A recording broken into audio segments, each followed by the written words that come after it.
મેળવી લઈશું.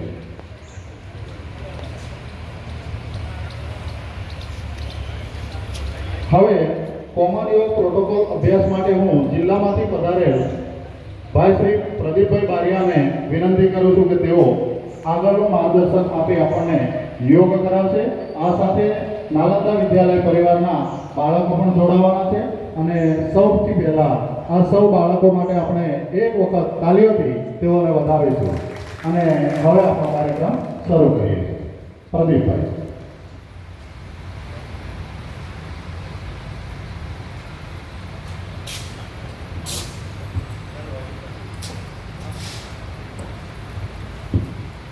ઓમ ઓમ બધા જોરમાં બોલો થોડા. ઓમ ઓમ ઓમ. આજ યોગ દિવસ નિમિત્તે આપણે સૌને મારી નમ્ર અરજ કે પોતાના જીવન માટે એટલે કે પોતાનું જીવન કેવી રીતના જીવવાનું એના માટે આપણે જે શિષપાલજી છે, યોગ ચેરમેન છે અને આપણા વડાપ્રધાન નરેન્દ્રભાઈ મોદી આપણને યોગની ભેટ આપી રહ્યા છે. ત્યારે હું તમને એટલું જ કહેવા માંગુ છું કે આપણે શરૂઆત કરીએ ત્યારે શ્લોકથી કરીએ છીએ, તો બધાએ સંગચ્છદ્વં સંવદરં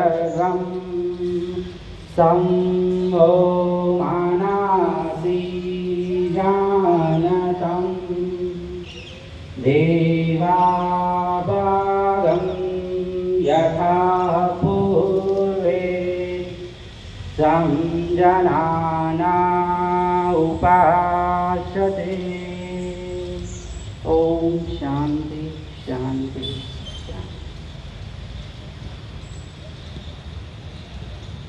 હવે પોતાની જગ્યા ઉપર શાંત અને સ્થિર અને બંને પગનું અંતર પડી ન જવાય એવી રીતના લઈ લેવાનું છે. કોઈને ચક્કર આવી જાય, કોઈને ઉલટી થઈ જાય તો પોતાની જગ્યા થોડી સાઈડમાં બેસી જશે. જે નાલંદા સ્કૂલના એક વિદ્યાર્થીની છે, એ આપણી જે યોગની પ્રોટોકોલ છે એની શરૂઆત એના થકી કરવામાં આવશે. ત્યારે શરૂઆત કરીએ ત્યારે આપણે પહેલાં તો એક આપણા શરીરને નોર્મલ એનર્જી માટે ગરમ થાય એના માટે આપણે આસનની શરૂઆત કરીશું. પ્રોટોકોલના સ્વરૂપે સૂક્ષ્મ ક્રિયાઓ.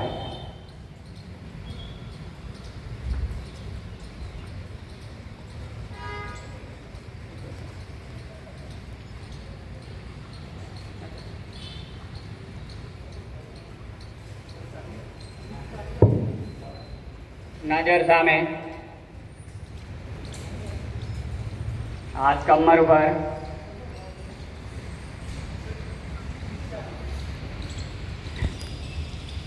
જમણી સાઈડ નમવાનું છે આવી રીતના, આવી રીતના.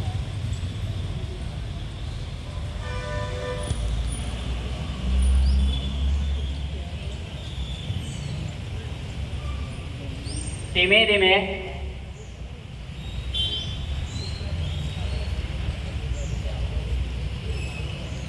વંદે માતરમ. વિશ્વ યોગ દિવસે આપણે સૌ અહીંયા ઉપસ્થિત રહ્યા છો. આપ સૌ ભૂકંપાવાસીઓને ગ્રીષ્મા સોલંકી તથા મારી સાથી મિત્ર વિધિ પંચોલી અને ટીમ નાલંદા તરફથી સ્વસ્થ વંદન. સમગ્ર વિશ્વમાં આજે યોગનું ગૌરવ અપાવનાર આપણે આજે યોગ દિવસને મનાવી રહ્યા છીએ. ત્યારે આપણે યોગની શરૂઆત હળવી કસરતોથી કરીશું. તો સૌપ્રથમ આપણે ગરદનની કસરત કરીશું. આગળ અને પાછળ આપણે ગરદન નમાવવાની છે. તો બંને હાથ કમર ઉપર રાખો, માથું આગળની તરફ ધીરે ધીરે ઝુકાવો, દાઢીને છાતી તરફ લગાવવાનો પ્રયત્ન કરો. પૂરક કરતા માથું પાછળ ઝુકાવો. સહજતાપૂર્વક જેટલું જાય તેટલું લઈ જાઓ.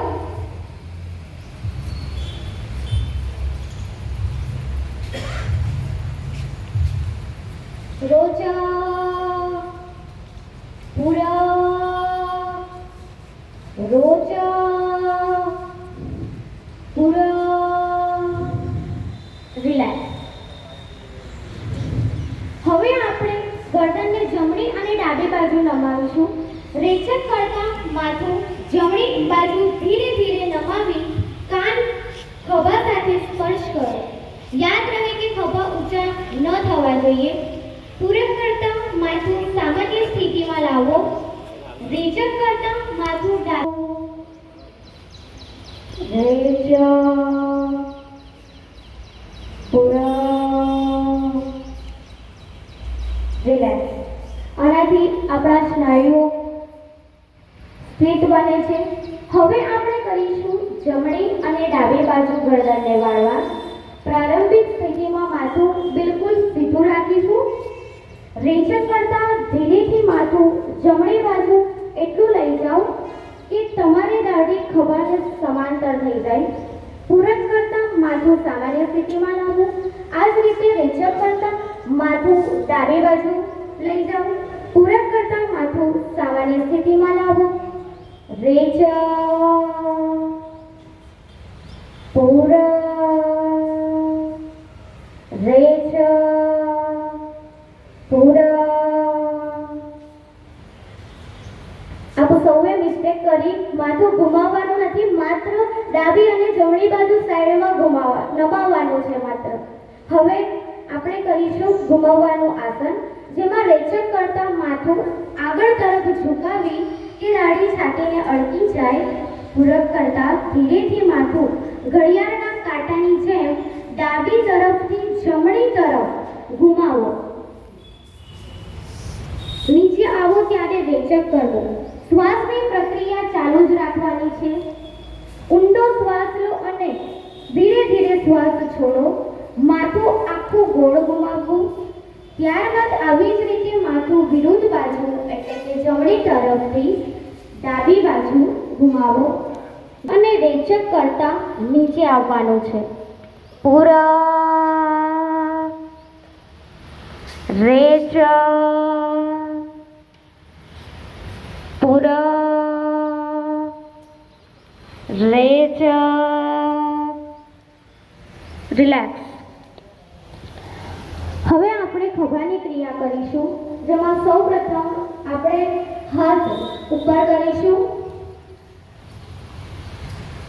હાથ પાસેની બાજુ લઈ જશું અને ચક્ર બનાવી આપણે આગળથી પાછળ કોને મેળવી ચક્ર ઘુમાવવાનું છે. આનાથી આપણા હાથ અને ખભા વિરુદ્ધ દિશામાં આપણે પાછળથી આગળ મેળવી ચક્ર ઘુમાવીશું.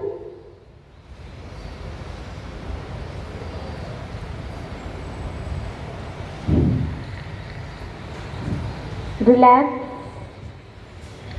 હવે આપણે કરીશું કમરની સૂક્ષ્મ ક્રિયા. બંને પગ વચ્ચે 2-3 ફૂટ જેટલું અંતર રાખો. બંને હાથ ખભાને સમાંતર સીધા ગોઠવો. હથેળી જમીન તરફ રાખવી. રેચક કરતા શરીરને ડાબી બાજુ ઘુમાવો. જમણી હથેળી ડાબા ખભા પર અને ડાબો હાથ પાછળથી ઘુમાવીને જમણી બાજુ કમર પાસે રાખો. પૂરક કરતા પાછા મૂળ સ્થિતિમાં આવો. રેચક કરતા શરીરને જમણી બાજુ ઘુમાવો. ડાબી હથેળી જમણા ખભા પર અને જમણો હાથ પાછળથી ઘુમાવીને ડાબી બાજુ કમર પર રાખો. પૂરા રેચક પૂરા રેચક પૂરા રિલેક્સ. હવે આપણે કરીશું ઘૂંટણની સૂક્ષ્મ ક્રિયા.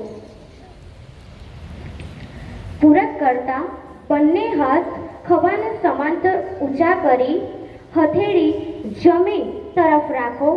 રેચક કરતા ઘૂંટણમાંથી જમણાથી પગ વાળી થોડું નીચે બેસો. પૂરક કરતા શરીર સીધું કરો. હાથ સમાંતર અંતરે ખુલ્લા હોવા જોઈએ. રેચક કરતા બંને હાથ મૂળ સ્થિતિમાં લાવો. રેચક, પૂરક, રેચક, પૂરક, રિલેક્સ. હવે આપણે કરીશું તાળાસન. સૌપ્રથમ સમસ્થિતિમાં ઊભા રહીશું. ત્યારબાદ બંને હાથને ખભા સમાંતર સામે તરફ ઉઠાવો અને બંને હાથની આંગળીઓ જોડો. બંને પગની એડીએ પણ ઉઠાવો. બંને પગની એડીઓ ઉઠાવો અને જેટલું બને તેટલું ટકો.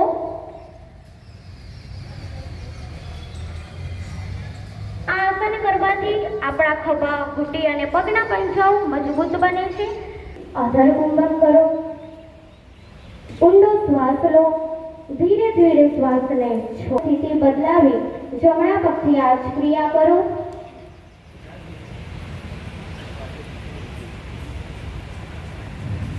સંતુલન જાળવી રાખો. નજર સ્થિર રાખો જેથી બેલેન્સ રહેશે. રિલેક્સ.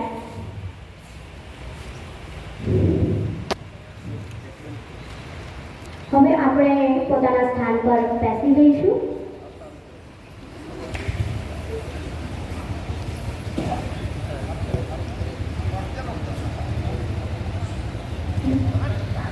હવે આપણે વક્રાસન કરીશું. છે. અને ધીમે ધીમે ડાબો હાથ છે એ જમણા પગના અંગૂઠાને અડકવાનો છે. ખેંચાઈ શરીર ગરદનને પાછળની દિશામાં ફેરવો. હવે આપણે બીજો પગ કરીશું. એમાં આપણે બીજી બાજુનું કરીશું. વક્રાસન કરવાથી કમર અને લીટમ ચરબી ઓછી કરે છે. મધુપ્રમેહ અને લીવર બરોળ માટે આ વિશેષ લાભપ્રદ છે. કમરદર્દ માટે પણ ઉપયોગી આસન છે. રિલેક્સ. હવે આપણે કરીશું ઉત્તનપાદસન, જેમાં જમીન પર સપાટ સૂવું આપણે સૌ પોતાની આસનની પોઝિશનમાં સુવાનું છે. હાથ સીધા બાજુમાં રાખો. ઘૂંટણ વાળ્યા વગર શ્વાસ લેવો. ધીમે ધીમે તમારા બંને પગ ઉપર ઊંચા કરો. 30 ડિગ્રીનો ખૂણો બનાવો. સામાન્ય રીતે શ્વાસ લો. થોડી વાર આ સ્થિતિમાં રહો. ધીમે ધીમે શ્વાસ છોડતા તમારા બંને પગને નીચે જમીન પર લઈ જાઓ.